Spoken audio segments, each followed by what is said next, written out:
Hello to all, you all are welcomed on the channel let's explore radiation. और आज के इस video में हम देखने वाले हैं MCQs on the topic city, MRI and USG. ठीक है, बहुत ही इंपॉर्टेंट टॉपिक रहने वाला है ये हमारा एज़ पर लास्ट एमसीआरई एग्ज़ाम। ठीक है, जैसा कि आपने लास्ट एमसीआरई एग्ज़ाम में देखा होगा जो कि अगस्त में हुआ था, ये आर्टिफैक्ट्स के क्वेश्चन अच्छे खासे थे, मतलब 4 से 5 क्वेश्चन थे हमारे पास आर्टिफैक्ट के। तो आज की इस वीडियो में हम देखने वाले हैं इन तीनों मॉडलिटीज़ के आर्टिफैक्ट्स के एमसीक्यूज़। ठीक है, जो कि मोस्ट हेल्पफुल रहेंगे आपके अपकमिंग एम्स के एग्ज़ाम के लिए, which will be held on 22 December. Video शुरू करने से पहले मैं आप सबको एस्पायरेंट्स के कोर्स से इंट्रोड्यूस करा देती हूँ। जो भी ऐसे स्टूडेंट्स हैं जो कंपटीशन एग्ज़ाम की प्रिपरेशन कर रहे हैं रेडियोग्राफर की, चाहे वो स्टेट लेवल का हो या फिर सेंट्रल लेवल का, वो ये कोर्स बाय कर सकते हैं, जो कि आपको अवेलेबल होगा। नीचे डिस्क्रिप्शन पे लिंक है, उस ऐप के अंदर आपको लिंक पे क्लिक करना है, ऐप डाउनलोड करना है एस्पायरेंट्स का, और उसके अंदर आप ये कोर्स को एक्सप्लोर कर सकते हैं, जिसके अंदर आपको एक सारे एग्जाम के test paper, MCQs, PDF, topic wise content, 15,000 plus one liner solution और चैट डाउट सपोर्ट भी अवेलेबल होगा। और जो इसका मेन एडवांटेज है वो है फ्री फॉर ऑल। ये फर्स्ट 7 डेज़ आपके लिए एकदम फ्री रहेगा, ये आपको मौका देगा कोर्स को एक्सप्लोर करने के लिए। उसके बाद भी जो कोर्स की प्राइस है वो है ओनली 399, और लेकिन आफ्टर 31 दिसंबर मतलब 1 से इसकी जो प्राइस है वो कितनी होने वाली है, 499। ठीक है, 499 होने वाली है, तो जल्दी से कोर्स को बाय कर ले बिफोर 1 और अगर आप कोड लगाओगे रेडिएशन तो आपको इस प्राइस पे भी 5% ऑफ मिलेगा। ठीक है, तो स्टार्ट करते हैं हमारे एमसीक्यूज़ को। सबसे पहले जो है हमारे सिटी के, जैसे कि मैंने बैनर में लिखा है, सबसे पहले सिटी के आर्टिफैक्ट एमसीक्यूज़ आएंगे, फिर एमआरआई के एंड देन यूएसजी के। तो स्टार्ट करते हैं फ्रॉम सिटी आर्टिफैक्ट्स। पहला क्वेश्चन है, beam hardening artifact is commonly seen as. CT scan के अंदर, सिटी की मशीन के अंदर जो बीम हार्डनिंग आर्टिफैक्ट है वो कॉमनली हमें कैसे दिखाई देते हैं। तो सबसे पहले हम ये देख लेते हैं बीम हार्डनिंग होता कब है। तो बीम हार्डनिंग तब होता है, बीम हार्डनिंग आर्टिफैक्ट कब होता है, जब लो एनर्जी की जो एक्सरेज हैं वो एब्जॉर्ब हो जाती है। ठीक है, जब लो एनर्जी के एक्सरेज एब्जॉर्ब हो जाती है तब क्या होता है, बीम हार्डनिंग आर्टिफैक्ट अराइज होता है। स्पेशली बोन में होता है। ये कैसे दिखाई देगा ये हमें, it is commonly seen as streaks between dense objects and as cupping artifact, that is center क्या हो जाएगा, डार्क। मोशन ब्लर मूवमेंट से होता है। रिंग आर्टिफैक्ट डिटेक्टर की प्रॉब्लम है। जैब्रा एमआरआई के टर्म में ये होता है वाला आर्टिफैक्ट। ठीक है, जैब्रा पैटर्न। तो beam hardening artifact is commonly seen as streaks and cupping artifacts, मतलब स्ट्रिक्स एंड कपिंग के जैसे दिखाई देगा हमें इमेज के ऊपर ये। और ये हो कब रहा है, जब लो एनर्जी एक्सरेज क्या हो रही है, एब्जॉर्ब हो रही है। नेक्स्ट क्वेश्चन है, beam hardening is maximum in CT of. कौन से पार्ट की सिटी स्कैन करते वक्त जो बीम हार्डनिंग आर्टिफैक्ट है वो मैक्सिमम हो सकता है, चेस्ट, ब्रेन, पेल्विस या फिर शोल्डर। ठीक है, मतलब कौन से पार्ट का सिटी स्कैन करते वक्त जो लो एनर्जी एक्सरेज है वो सबसे ज़्यादा एब्जॉर्ब होकर बीम हार्डनिंग आर्टिफैक्ट अराइज कर सकती है। तो जैसा कि मैंने बताया बोन में होता है, मतलब डेंस मटेरियल्स में जो बीम हार्डनिंग आर्टिफैक्ट है वो सबसे ज़्यादा होगा। तो चेस्ट की अगर मैं बात करूँ तो इसमें एयर ज़्यादा है, ना पेल्विस ना शोल्डर। जो ब्रेन है, स्कल के अंदर क्या है, डेंस बोन्स प्रेजेंट है, जो क्या करेगी, maximum beam hardening, maximum beam hardening. तो क्या हो जाएगा इसका answer, beam hardening is maximum in CT of part brain. Next question है, ring artifact in CT is cause due to. CT scan के अंदर जो रिंग आर्टिफैक्ट है वो किस वजह से हो सकता है, patient motion, detector calibration error, high KVP या कॉन्ट्रास्ट मीडिया। तो अगर मैं बात करूँ सिटी के अंदर रिंग आर्टिफैक्ट की, तो जो रिंग आर्टिफैक्ट है वो किस वजह से हो जाता है, due to miscalibration of detectors. ठीक है, डिटेक्टर के मिस कैलिब्रेशन की वजह से जो रिंग बनती है उसे हम क्या बोल देते हैं, रिंग आर्टिफैक्ट। तो क्या हो जाएगा इसका answer, option number B, that is detector calibration error. Next question है हमारा, motion artifact in CT appears as. CT के अंदर अगर मोशन आर्टिफैक्ट हुआ है मूवमेंट की वजह से पेशेंट के, तो वो हमें कैसे अपेयर होगा इमेज के अंदर, rings, blurring and streaks, step ladder या कपिंग। तो मोशन आर्टिफैक्ट भी हमें कैसे दिखाई देगा, ब्लर कर देगा इमेज को, और एज ए स्ट्रिक्स हमें दिखाई देगा, स्ट्रिक आर्टिफैक्ट। ठीक है, लाइनें दिखाई देगी इमेज के ऊपर। नेक्स्ट क्वेश्चन है partial volume artifact occurs when. Partial volume artifact कब होता है? जब हम थिन स्लाइस यूज़ करते हैं, जब हम थिक स्लाइस यूज़ करते हैं, लो एमए या फिर हाई केवीपी। तो अगर मैं बात करूँ पार्शियल वॉल्यूम आर्टिफैक्ट की, तो पार्शियल वॉल्यूम आर्टिफैक्ट कब होता है? जब एक वॉक्सल में मल्टीपल टिश्यूज़ आ जाते हैं।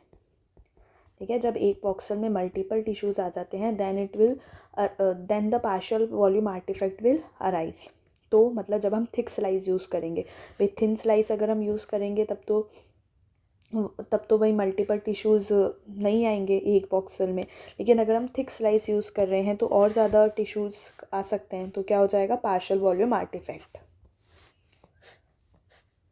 नेक्स्ट क्वेश्चन है best way to reduce partial volume artifact. तो हमें ये तो पता पड़ गया पार्शियल वॉल्यूम आर्टिफैक्ट कब हुआ? जब एक वॉक्सल के अंदर ज़्यादा टिश्यू आ जाएंगे। तो अगर पार्शियल वॉल्यूम आर्टिफैक्ट हमें रिड्यूस करना है तो उसका सबसे बेस्ट तरीका कौन सा रहेगा? हम केवीपी बढ़ा देंगे, हम एमए बढ़ा देंगे, थिन स्लाइस थिकनेस, या फिर स्लो रोटेशन। तो क्या हो जाएगा आंसर इसका? Thin slice thickness. अगर हम थिन स्लाइस थिकनेस ले रहे हैं तो ज़्यादा टिश्यूज़ उसमें कवर नहीं हो पाएंगे, नहीं एंटर कर पाएंगे। That is option number C. ठीक है, अच्छा एक और चीज़, भाई थिन स्लाइस है तो क्या हो जाएगा? एक वॉक्सल है, एक टिश्यू आएगा, मल्टीपल टिश्यू नहीं आएंगे वॉक्सल में, तो बीम हार्डनिंग क्या हो जाएगा? रिड्यूस हो जाएगा।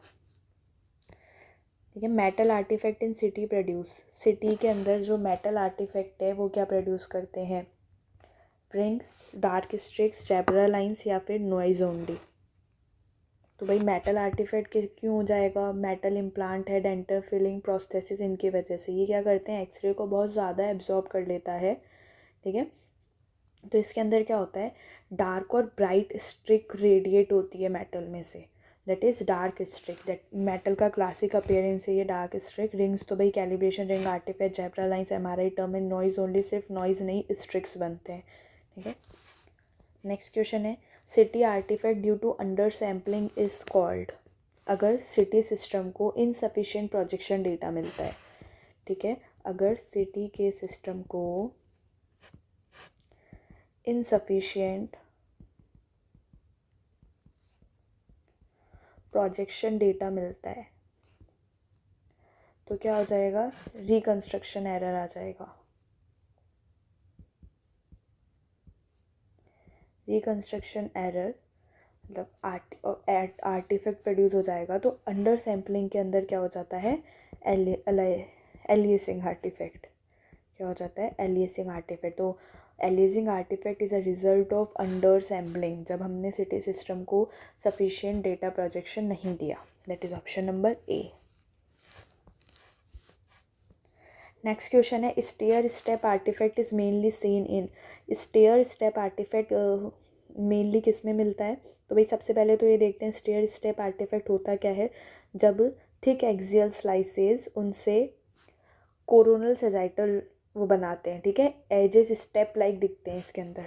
ठीक है, जो इमेज के एजेस है वो हमें कैसे दिखते हैं? Step like. तो स्टेयर स्टेप आर्टिफैक्ट मेनली हमें कहाँ पे दिखाई देता है? कोरोनल रिकंस्ट्रक्शन के अंदर। मेनली की बात कर रहा है, सेजाइटल रिकंस्ट्रक्शन में भी दिख सकता है स्टेयर स्टेप आर्टिफैक्ट, लेकिन मेनली हमें कहाँ पे दिखता है? कोरोनल रिकंस्ट्रक्शन में। नेक्स्ट क्वेश्चन है cause of stair step artifact. Cause देखते हैं स्टेयर स्टेप आर्टिफैक्ट का। वही अगर थिक स्लाइस है तो क्या हो जाएगा? जेड एक्सिस गैप ज़्यादा हो जाएगा। जेड एक्सिस गैप ज़्यादा हुआ, रिकंस्ट्रक्शन में डिसकंटिन्यूटी हो गई। रिकंस्ट्रक्शन में क्या हो गई? Discontinuity.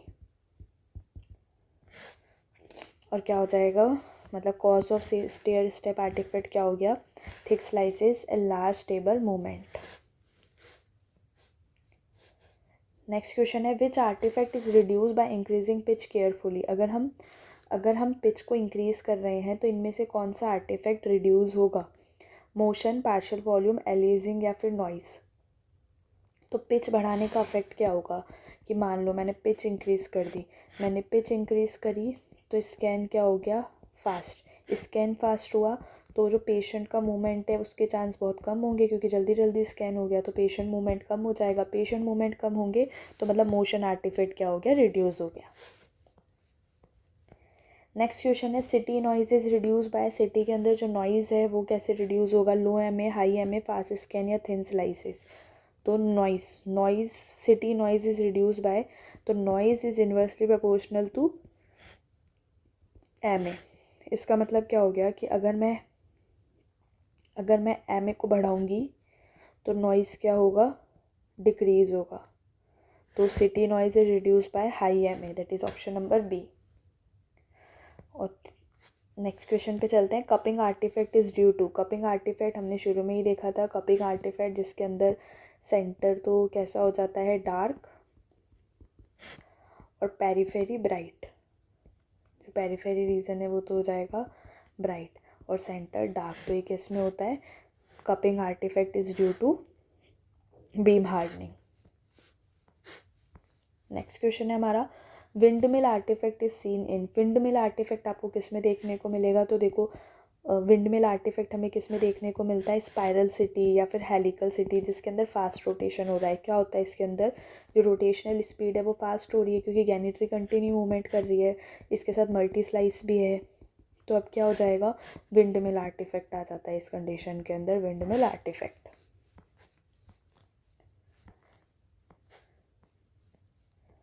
City artifact due to contrast pooling is, contrast की पूलिंग की वजह से, मतलब कि अगर हाई आयोडीन कॉन्सेंट्रेशन है, आयोडीन आयोडीनेटेड कॉन्ट्रास्ट ही हम यूज़ कर लेते हैं, तो हाई आयोडीन कॉन्सेंट्रेशन अगर हमने यूज़ कर ली तो उस वजह से क्या हो जाएगी, बीम हार्डनिंग स्ट्रिक्स आ जाएगी, beam hardening streaks, that is option number A, beam hardening. Next question है best correction for metal artifact, अगर मेटल आर्टिफैक्ट हो गया है तो बेस्ट करेक्शन कौन सा रहेगा, मतलब कौन से करेक्शन से हम उस मेटल आर्टिफैक्ट को रिड्यूस कर सकते हैं। इंक्रीज केवीपी बढ़ा देंगे, मेटल आर्टिफैक्ट रिडक्शन एल्गोरिथम, तो जब भी मेटल आर्टिफैक्ट है तो उसके करेक्शन के लिए एक बेस्ट मेथड क्या होता है, metal artifact reduction algorithm. Okay, next question है step artifact is mainly due to, तो हमने पहले भी देखा था जो टेबल मिस रजिस्ट्रेशन, ठीक है, दो देखे थे हमने, थिक स्लाइस और table miss registration, table movement, ठीक है। तो अगर टेबल मिस रजिस्ट्रेशन हुआ है, टेबल मूवमेंट एरर है, अगर टेबल मूवमेंट एरर है तो क्या हो जाता है, स्टेप पैटर्न बन जाता है। तो step artifact is mainly due to table movement error. Next अब हम देखने वाले हैं एमआरआई के आर्टिफैक्ट, ठीक है। एमआरआई के आर्टिफैक्ट के एमसीक्यूज देखने वाले हैं हम फ्रॉम क्वेश्चन नंबर 18। अब भाई एमआरआई के आर्टिफैक्ट देख लेते हैं, क्या बोल रहा है question, most common MRI artifact, most common MRI imaging के अंदर सबसे मोस्ट कॉमन आर्टिफैक्ट कौन सा रहता है, chemical shift, motion, susceptibility, aliasing.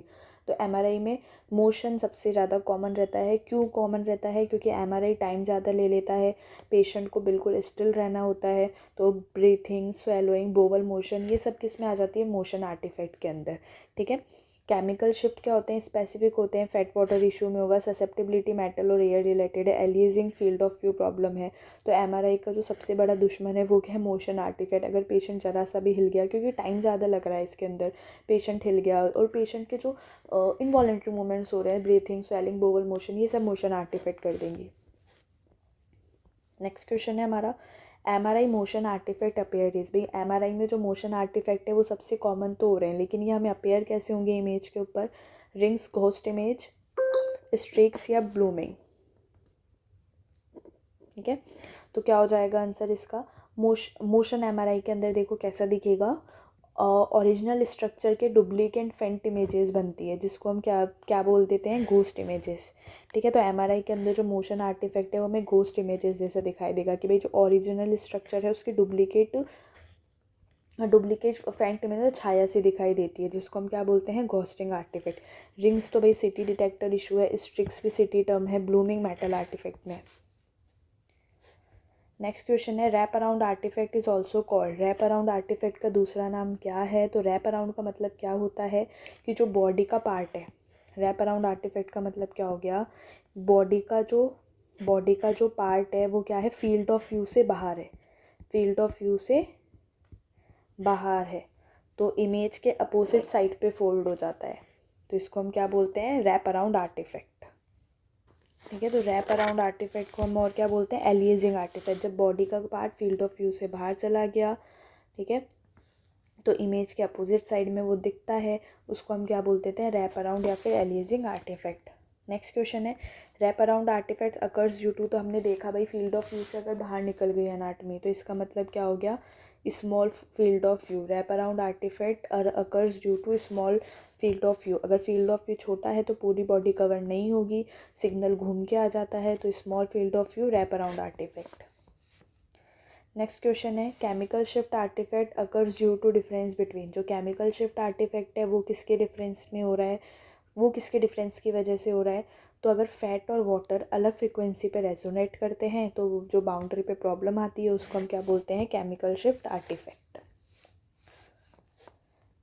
Next question है, chemical shift artifact appear as. जो केमिकल शिफ्ट आर्टिफैक्ट है वो कैसे अपेयर होंगे, तो अगर मैं बात करूँ केमिकल शिफ्ट आर्टिफैक्ट की, तो केमिकल शिफ्ट आर्टिफैक्ट हमें कैसे दिखाई देंगे, ब्लैक वाइट बैंड। ठीक है, फैट वाटर बॉर्डर, जो फैट वाटर की जो बॉर्डर है वो हमें कैसे दिखाई देगी, black and white line, black and white line, that is option number B, black white band. Next question पे चलते हैं, susceptibility artifact is maximum near. जो ससेप्टिबिलिटी आर्टिफैक्ट है वो मैक्सिमम कहाँ पे होगा, fluid, bone, metal and air या फिर फैट। तो भाई एमआरआई में मैग्नेटिक फील्ड बिल्कुल यूनिफॉर्म होना चाहिए, लेकिन जो मेटल, एयर जैसे साइनस, लंग में, तो ये मैग्नेटिक फील्ड को डिस्टॉर्ट करते हैं। इस डिस्टॉर्शन को हम क्या बोलते हैं, ससेप्टिबिलिटी इफेक्ट या ससेप्टिबिलिटी आर्टिफैक्ट। तो ये किस में दिखाई देगी हमें सबसे ज़्यादा, मेटल एंड एयर में। इमेज में सिग्नल लॉस हो जाएगा, डिस्टॉर्शन हो जाएंगे, ब्लैक एरियाज दिखाई देगी। तो susceptibility artifact is maximum near metal and air. Next question है, which sequence is most sensitive to susceptibility. कौन सा सीक्वेंस सबसे ज़्यादा सेंसिटिव होगा टूवर्ड ससेप्टिबिलिटी, तो जो ग्रेडियंट इको। ठीक है, जो ग्रेडियंट इको सीक्वेंसेस है वो रीफोकसिंग पल्स नहीं होता है, जो भी मैग्नेटिक फील्ड डिस्टॉर्शन होता है वो करेक्ट नहीं होता है, इसलिए ससेप्टिबिलिटी आर्टिफैक्ट ग्रेडियंट इको में हमें सबसे ज़्यादा दिखाई देती है, that is option number D. ये याद रखना, ससेप्टिबिलिटी आर्टिफैक्ट्स हमें ग्रेडियंट इको सीक्वेंस में सबसे ज़्यादा दिखाई देती है, क्योंकि रिफोकसिंग पल्स नहीं होता है और जो भी मैग्नेटिक फील्ड डिस्टॉर्शन होता है वो करेक्ट नहीं होगा। ठीक है, T1 लेस सेंसिटिव है, T2 स्पिन इको को रिफोकस करता है, फ्लेयर भी नहीं होगा, तो gradient echo most sensitive to susceptibility. तो अगर मेटल प्लस ग्रेडियंट इको हो गया तो भयंकर वाला ससेप्टिबिलिटी आर्टिफैक्ट आ गया। नेक्स्ट क्वेश्चन है, MRI artifact due to metal is called. Metal के कारण जो एमआरआई में आर्टिफैक्ट हो रहा है उसको हम क्या बोलते हैं, तो भाई हमने अभी देखा MRI artifact due to metal is called susceptibility artifact. Magnetic field, metal में मैग्नेटिक फील्ड डिस्टर्ब हो गया, मेटल की वजह से मैग्नेटिक फील्ड डिस्टर्ब हुआ, ससेप्टिबिलिटी आर्टिफैक्ट आ गया। ठीक है, ब्लूमिंग अपेयरेंस होता है, लेकिन आर्टिफैक्ट का नाम क्या होता है, ससेप्टिबिलिटी। नेक्स्ट क्वेश्चन है, Gibbs artifact is also known as. Gibbs artifact का और दूसरा नाम क्या है, तो देखो गिब्स आर्टिफैक्ट होता क्या है कि भाई जो इमेज रिकन्स्ट्रक्शन के टाइम पे अगर लिमिटेड डेटा या फिर लो मैट्रिक्स, शार्प एजेस को सिस्टम स्मूथ नहीं बना पाता है। ठीक है, मतलब एजेस के पास क्या होता है, इसके अंदर आर्टिफिशियल लाइंस आ जाती है, इसी को हम क्या बोलते हैं। ठीक है, इसके अंदर क्या हो रहा है, गिब्स आर्टिफैक्ट के अंदर एजेस के पास आर्टिफिशियल लाइंस आ जाती है, इसी को ही हम क्या बोलते हैं, गिब्स आर्टिफैक्ट या फिर ट्रंकेशन इफेक्ट। ठीक है, दोनों सेम थिंग है। गिब्स आर्टिफैक्ट अपेयर्स एज, मैंने बताया लाइन आ जाती है, तो बिल्कुल ripple lines near sharp edges, that is option number B. Brain के अंदर CSF बॉर्डर पे या फिर स्पाइनल कॉर्ड की बॉर्डर पे यहाँ ब्लैक वाइट रिपल्स दिखाई देते हैं, तो sharp edges plus line is equal to Gibbs artifact. Next question है, zipper artifact is cause by. Zipper artifact किसकी वजह से हो रहा है, gradient failure, RF interference, patient motion या फील्ड इनहोमोजेनिटी। ठीक है, तो भाई जो जिपर आर्टिफैक्ट है, अगर MRI रूम में डोर लीक हो रहा है, मोबाइल सिग्नल है, RF शील्डिंग ख़राब हो गई, अगर external radio frequency signal enter करता है तो इमेज में जब जैसी स्ट्रेट लाइन आ जाती है। ठीक है, अगर MRI रूम में क्या हो गया है, डोर लीक कर रहा है, कोई मोबाइल का सिग्नल आ गया है ना, या फिर मान लो आरएफ की शील्डिंग ख़राब हो गई, तो क्या हो जाएगा, external radio frequency signal enter कर जाएगा, है ना। और इमेज के अंदर क्या होगा, इमेज के अंदर जिप जैसी स्ट्रेट लाइन आ जाएगी, ठीक है। जिप जैसी स्ट्रेट लाइन, इसको हम क्या बोलते हैं, जिपर आर्टिफैक्ट। तो क्या हो जाएगा, it is caused by due to RF interference. Next question है MRI noise is increase by, जो एमआरआई का जो नॉइज़ है वो कैसे बढ़ेगा, high NEX, low NEX, long repetition time, ये स्मॉल फील्ड ऑफ व्यू। तो सबसे पहले तो ये देखो कि भाई एनईएक्स क्या होता है। तो एनईएक्स क्या है, number of averages, number of averages. तो अगर एनईएक्स हम बढ़ाएंगे, नंबर ऑफ एवरेजेस बढ़ाएंगे, तो नॉइज़ क्या होगा, घटेगा, मतलब इन्वर्सली प्रोपोर्शनल है। तो अगर एमआरआई में नॉइज़ बढ़ा है तो noise is increase by low number of averages, that is option number B. Next question है how to reduce motion artifact in MRI. MRI के अंदर हम मोशन आर्टिफैक्ट को कैसे रिड्यूस करेंगे, अगर हम ज़्यादा एवरेजिंग कर देंगे तो मोशन का अफेक्ट एवरेज हो जाता है, that is increase NEX. Next question है magic angle artifact occurs at, magic angle artifact मतलब मैजिक एंगल जो आर्टिफैक्ट है वो कितने एंगल पे होता है। अभी नेक्स्ट क्वेश्चन में है कि मैजिक एंगल आर्टिफैक्ट क्या होता है, उसमें हम देख लेंगे, है ना। तो magic angle artifact occurs at 55 degree, याद रखना ये एमआरआई के अंदर ही होता है मैजिक एंगल आर्टिफैक्ट, जो कि 55 डिग्री पे होता है। तो अब नेक्स्ट क्वेश्चन है magic angle artifact affect. Magic angle artifact किसको अफेक्ट करता है, बोन, टेंडन, फैट या सीएसएफ। तो किसको अफेक्ट करता है, ये टेंडन को। कब होता है ये, अब देखो, जब टेंडन फाइबर्स, ठीक है, टेंडन फाइबर्स जब मैग्नेटिक फील्ड के, ठीक है, ये जो टेंडन फाइबर्स है जब मैग्नेटिक फील्ड के 55 डिग्री पे होंगे, जब ये मैग्नेटिक फील्ड के कहाँ 55 डिग्री एंगल पे होंगे, तब क्या होता है, फॉल्स हाई सिग्नल प्रोड्यूस होता है, ठीक है। इमेज के अंदर क्या आता है, फॉल्स हाई सिग्नल, जो कि हमें कैसा लगता है, डिजीज़ के जैसा, ठीक है, मतलब कि गलत फाइंडिंग दे रहा है, डिजीज़ जैसा लगता है। तो इसको हम क्या बोलते हैं, मैजिक एंगल आर्टिफैक्ट। सॉरी, मतलब एक मैजिक एंगल ही हुआ कि भाई अगर जब टेंडन फाइबर जब मैग्नेटिक फील्ड के 55 डिग्री एंगल पे जाएगी तो फॉल्स हाई सिग्नल आता है, ठीक है भाई, आता है ये। तो फॉल्स हाई सिग्नल आएगा, जिसको हम क्या बोलते हैं, मैजिक एंगल आर्टिफैक्ट, जो कि हमें डिजीज जैसी अपीयरेंस देगा। नेक्स्ट क्वेश्चन है best way to reduce wrap around artifact. Wrap around artifact हमने देखा भाई, रैप अराउंड आर्टिफैक्ट क्या हो जाता है, अगर बॉडी फील्ड ऑफ व्यू के बाहर जा रही है तो हम क्या करेंगे, फील्ड ऑफ व्यू का अगर बढ़ा देंगे तो रैप अराउंड आर्टिफैक्ट कम हो जाएगा, that is increase field of view. Next अब हम शुरू करने वाले हैं अल्ट्रासाउंड के आर्टिफैक्ट। सिटी एमआरआई के हम देख चुके हैं, तो अल्ट्रासाउंड के आर्टिफैक्ट शुरू करते हैं। Most common ultrasound artifact, ultrasound artifact के अंदर most common type of artifact कौन सा है, शेडोइंग, रिवर्बिरेशन, मिरर इमेज या रिफ्लेक्शन। तो भाई साउंड वेव्स, साउंड वेव है, अल्ट्रासाउंड के अंदर हम साउंड वेव यूज़ कर रहे हैं। तो जो प्रोब है वो रिफ्लेक्टर के बीच बार बार बाउंस करती है, ठीक है, रिफ्लेक्टर के बीच बार बार बाउंस करती है, यहाँ मैं लिख देती हूँ अगेन एंड अगेन, है ना। तो ये क्या करती है, मल्टीपल फेक इकोज जनरेट करेगी, और ये सबसे ज़्यादा होने वाला ये वो टर्म है। तो ये क्या हो जाता है, रिवर्बिरेशन बोलते हैं हम इस आर्टिफैक्ट को। क्या होता है रिवर्बिरेशन आर्टिफैक्ट, जब प्रॉप के अंदर रिफ्लेक्टर के बीच बार बार बाउंस करेगी, साउंड वेव जब प्रॉप के अंदर रिफ्लेक्टर के बीच बार बार बाउंस करेगी और मल्टीपल फेक इकोस जनरेट करेगी, that is called reverberation artefact, जो कि सबसे ज़्यादा देखा जाता है यूएसजी के अंदर। नेक्स्ट क्वेश्चन है acoustic shadow is seen behind. Acoustic shadow हमें किसके पीछे दिखाई देगी, फ्लूइड, बोन और स्टोन, सिस्ट या सॉफ्ट टिश्यू। तो बोन या फिर जो स्टोन है वो क्या करती है, या साउंड को एब्जॉर्ब या रिफ्लेक्ट कर लेता है, एब्जॉर्ब या फिर रिफ्लेक्ट कर देता है ना। पीछे साउंड नहीं जाता, डार्क शेडो क्रिएट करती है, इट इज़ बोन और स्टोन। नेक्स्ट क्वेश्चन है posterior acoustic enhancement is seen behind bone, stone, fluid filled structure, air. तो भाई जो फ्लूइड है, फ्लूइड क्या करता है, साउंड को ईजिली पास कर देता है, ठीक है, ईजिली पास कर देता है, ईजिली पास कर दिया इसने साउंड को। तो जो हमें पीछे वाला एरिया है, वो कैसा दिखाई देगा, ब्राइट। तो इसी को ही हम क्या बोलते हैं, पोस्टीरियर अकॉस्टिक एनहांसमेंट। जो पीछे वाला एरिया है वो हमें कैसा दिखाई देगा, ब्राइट। तो ऐसे किसके बिहाइंड हो रहा है, fluid filled structures. Next question है reverberation artifact occurs due to, तो मैं समझा चुकी हूँ ऊपर, रिवर्बरेशन आर्टिफैक्ट उसमें क्या हो रहा था, मल्टीपल रिफ्लेक्शंस।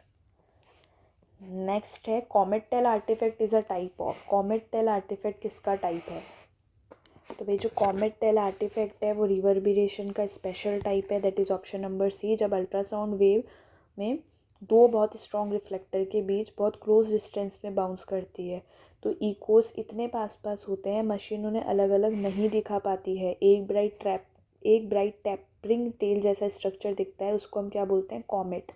ठीक है, जैसे कॉमेट की पूंछ।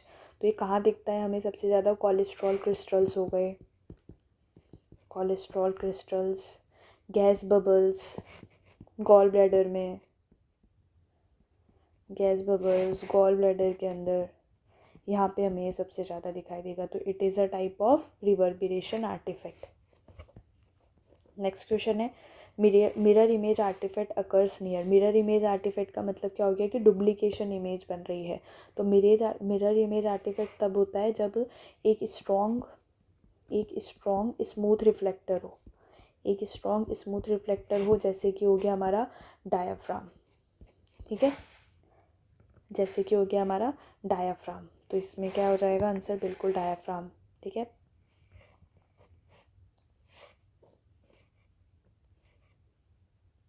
इसमें देखो क्या लगता है, बेसिकली मशीन को तो लगता है कि जो इको है वो सीधा आया है, तो ऑर्गन का डुप्लीकेट इमेज बना देती है वो डायाफ्राम के नीचे। इसे ही हम क्या बोलते हैं, मिरर इमेज आर्टिफैक्ट। तो लिवर का मिरर इमेज डायाफ्राम के नीचे बनता है, तो इट अकर्स नियर डायाफ्राम। तो strong reflector plus smooth surface is equal to mirror image artifact. Next question है रिफ्रैक्शन आर्टिफैक्ट कॉजेज। रिफ्रैक्शन में क्या हो गया भाई, रिफ्रैक्शन का मतलब क्या हुआ, रिफ्रैक्शन का मतलब क्या हो गया कि जो साउंड वेव है वो क्या कर रही है, डायरेक्शन चेंज कर रही है ना, डायरेक्शन चेंज करती है। यूँ ही होता है भाई, रिफ्रैक्शन क्या होता है, यूँ है, यूँ कोई वेव आई और उसने डायरेक्शन चेंज कर ली। तो साउंड वेव ने रिफ्रैक्शन के अंदर क्या किया, डायरेक्शन चेंज कर ली। जब वो डायरेक्शन चेंज किया तब वो एक मीडियम से दूसरे मीडियम में चला गया, दूसरे मीडियम में चला गया। और ये एक मीडियम से दूसरे मीडियम में कैसे जाता है, ऑब्लिक एंगल पे। ठीक है, ऑब्लिक एंगल पे।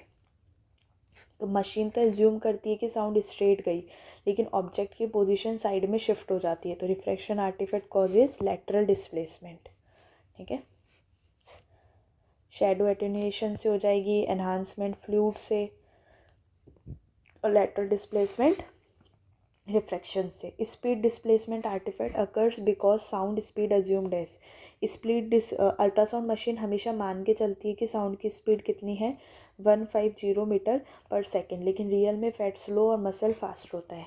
ठीक है, तो अगर एक्चुअल स्पीड 1540 मीटर पर सेकेंड है, speed displacement artifact occurred because sound की स्पीड हमेशा अज्यूम करी गई है 1540 मीटर पर सेकेंड, हमेशा ये अज्यूम करके रखते हैं। लेकिन अगर मैं बात करूँ रियल बॉडी की, तो रियल बॉडी के अंदर जो फैट में की स्पीड इससे स्लो होती है और मसल की क्या होती है, फास्ट। तो अब भाई हमने तो भाई इस केस में भी एक्चुअल स्पीड 1540 मीटर पर सेकेंड ही मान ली। तो क्या हो जाएगा, जो डेप्थ कैलकुलेशन है वो गलत हो गई।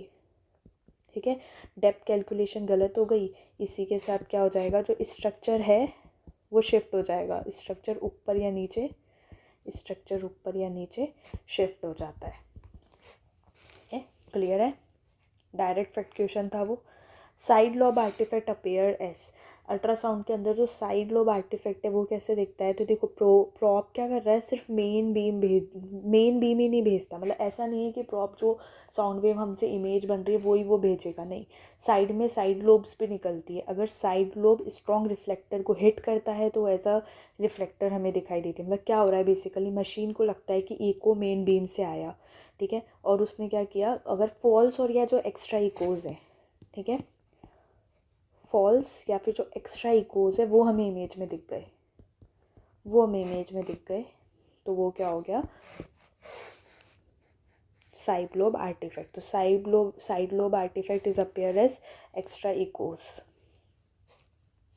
How to reduce side lobe artifact, side lobe artifact को हम कैसे रिड्यूस करेंगे, तो अगर हम यूज़ करेंगे एपोडाइजेशन, एपोडाइजेशन क्या हो जाता है, साइड लोब की इंटेंसिटी को कम करेगा।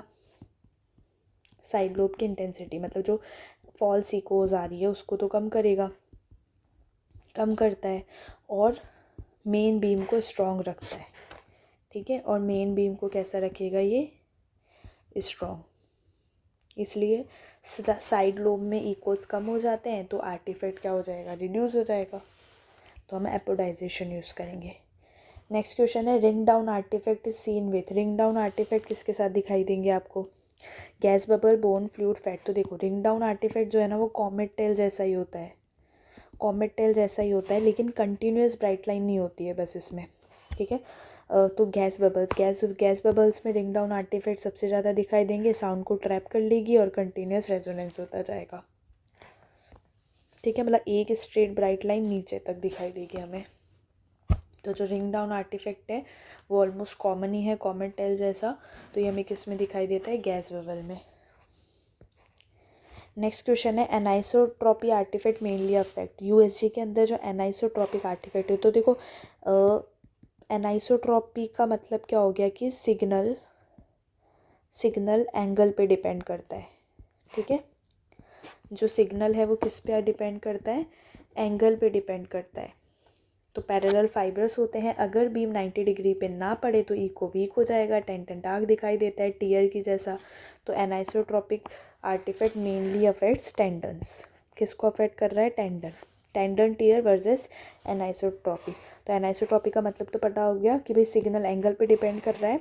तो पैरेलल फाइबर्स टेंडन्स के अंदर क्या होते हैं, टेंडन्स के अंदर पैरेलल फाइबर्स होते हैं। स्पेलिंग थोड़ी सी देख लेना। ठीक है, पैरेलल फाइबर्स होते हैं। तो अगर बीम 90 डिग्री पे नहीं पड़ रही, अगर बीम सिग्नल एंगल पे डिपेंड करता है, तो इसमें भी क्या होता है, जहाँ जहाँ पे भी सिग्नल एंगल पे डिपेंड कर रहा है वहाँ पे एनाइसोट्रॉपिक आर्टिफैक्ट आ जाएगा। तो टेंडन में भी क्या होता है, पैरेलल फाइबर्स होते हैं। अगर बीम 90 डिग्री पे नहीं पड़ती है तो जो इको है वो वीक हो जाता है, और हमें जो टेंडन है वो कैसी दिखाई देने लग जाती है, डार्क। और इसे ही हम क्या बोलते हैं, एनाइसोट्रॉपिक आर्टिफैक्ट। नेक्स्ट क्वेश्चन है, anisotropic artifact occurs due to, हम ऊपर ही देख चुके हैं, anisotropic artifact occurs due to angle dependence. ठीक है, beam angle change, brightness change, तो प्रॉप टिल्ट करने से आर्टिफैक्ट गायब हो जाता है। अच्छा हाँ, ये भी देख लो, अगर हम प्रॉप को टिल्ट कर देंगे, मतलब अगर हम एंगल डिपेंडेंसी को रिड्यूस कर दें, प्रॉप को अगर हम टिल्ट कर देंगे तो आर्टिफैक्ट गायब हो जाएगा। तो हम इसको करेक्शन बोल सकते हैं इसका। नेक्स्ट क्वेश्चन है, which artifact make cyst look solid. कौन सा आर्टिफैक्ट है जिसके अंदर हमें सिस्ट सॉलिड दिखाई देगी, शेडो, एनहांसमेंट, रिवर्बरेशन है, रिफ्रैक्शन। देखो सिस्ट नॉर्मली कैसी होती है, सिस्ट नॉर्मली एनीकोइक होती है। ठीक है, लेकिन अगर रिवर्बरेशन हो जाए तो मल्टीपल इंटरनल इकोस आ जाते हैं। ठीक है, अगर रिवर्बरेशन हो गया तो मल्टीपल इको एंगल आ जाएंगे, मल्टीपल इंटरनल इकोज आ जाएंगे। और अगर मल्टीपल इंटरनल इकोज आ गए तो सिस्टम में कैसा दिखेगा, सिस्टम में सॉलिड जैसा लगता है। ठीक है, सिस्टम में कैसा लगने लग जाता है, सॉलिड जैसा लगने लगता है। तो क्या हो जाएगा, which artifact makes cyst look solid, reverberation. Multiple internal echoes किस में आ रही है, रिवर्बरेशन में। तो नॉर्मली इन एनी को ही कह, लेकिन अगर रिवर्बरेशन हो जाए तो मल्टीपल इंटरनल इकोज सिर्फ सॉलिड जैसा लगने लगता है। तो इसको हम क्या बोलते हैं, रिवर्बरेशन। नेक्स्ट क्वेश्चन है, which artefact help in diagnosis. कौन से आर्टिफैक्ट है जो कि डायग्नोसिस में भी हेल्प कर देते हैं, shadow, enhancement, both and B and none. तो क्या हो जाएगा इसका answer, both A and B. Shadow तो देखो स्टोन या कोई कैल्सिफिकेशन है, शेडो आर्टिफैक्ट्स के अंदर स्टोन या कैल्सिफिकेशन बहुत अच्छे से डायग्नोज हो जाएंगे, बहुत अच्छे से दिखेंगे। एनहांसमेंट आर्टिफैक्ट के अंदर जो सिस्ट है वो कंफर्म हो सकती है कि भाई पीछे ब्राइट एरिया दे रही है, मतलब हाँ सिस्ट है, तो सिस्ट कंफर्म हो सकती है एनहांसमेंट के अंदर।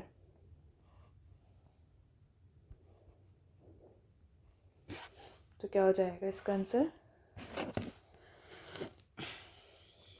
Both shadow and enhancement. Shadow से हमें पता पड़ जाएगा कि हाँ स्टोन है या कैल्सिफिकेशन है तो शेडो क्रिएट कर रही है। सिस्ट अगर है तो अगर एनहांसमेंट कर रही है पोस्टीरियर तो हमें पता पड़ जाएगा कि हाँ कन्फर्मली सिस्ट है। तो डायग्नोसिस में भी मदद कर दी है तो आर्टिफैक्ट। तो नेक्स्ट क्वेश्चन है, best way to reduce ultrasound artifact overall best way क्या है अल्ट्रासाउंड आर्टिफैक्ट को कम करने का। सिर्फ गेन बढ़ाएंगे एंगल और फ्रिक्वेंसी चेंज करेंगे, डेप्थ को रिड्यूस करेंगे सिर्फ, या फिर स्विच ऑफ हार्मोनिक्स। तो अगर मैं मोस्ट यूएसजी आर्टिफैक्ट्स में देखूँ तो एंगल से, फ्रिक्वेंसी से, ठीक है। अल्ट्रासाउंड आर्टिफैक्ट कैसे रिड्यूस हो जाएंगे, एंगल से या फिर फ्रिक्वेंसी से। या तो हम एंगल बदल दें या फिर हम फ्रिक्वेंसी बदल देंगे, तो मोस्ट ऑफ द आर्टिफैक्ट्स अपने आप क्या हो जाते हैं, रिड्यूस हो जाते हैं, ठीक है। इसलिए प्रॉब एंगल चेंज करो, फ्रिक्वेंसी एडजस्ट करो, मैक्सिमम आर्टिफैक्ट्स कंट्रोल हो जाएगा। That means change angle and frequency. I hope कि ये जो 50 मैंने क्वेश्चंस बताए आपको MCQs वो अच्छे लगे हों। मैंने कोशिश करी है कि कुछ ऐसे आर्टिफैक्ट्स भी जोड़ पाऊँ। अब जैसे मान लो USG में तो इतने ही होते हैं, जैसे मैं साइड लोब वगैरह, ये कुछ ऐसे आर्टिफैक्ट थे कि जो मे बी किसी ने सुने हो, मे बी नहीं सुने हो, तो ऐसे मैंने ट्राई किया है। आई होप कि वीडियो आपको अच्छी लगी हो, बट स्टिल किसी भी तरीके का डाउट है तो please let me know in the comment section. As you all know, जिस टॉपिक पे आप चाह रहे हो उसी टॉपिक पे आपको वीडियो मिल रही है ना। तो बिल्कुल leave your feedback in the comment section. Thanks for watching. Please like, comment, share and subscribe the channel. और जो भी ऐसे स्टूडेंट है जो एस्पायरेंट्स के कोर्स को ज्वाइन करना चाहते हैं, वो नीचे डिस्क्रिप्शन में आपको लिंक अवेलेबल होगी। Okay, thank you, thanks for watching.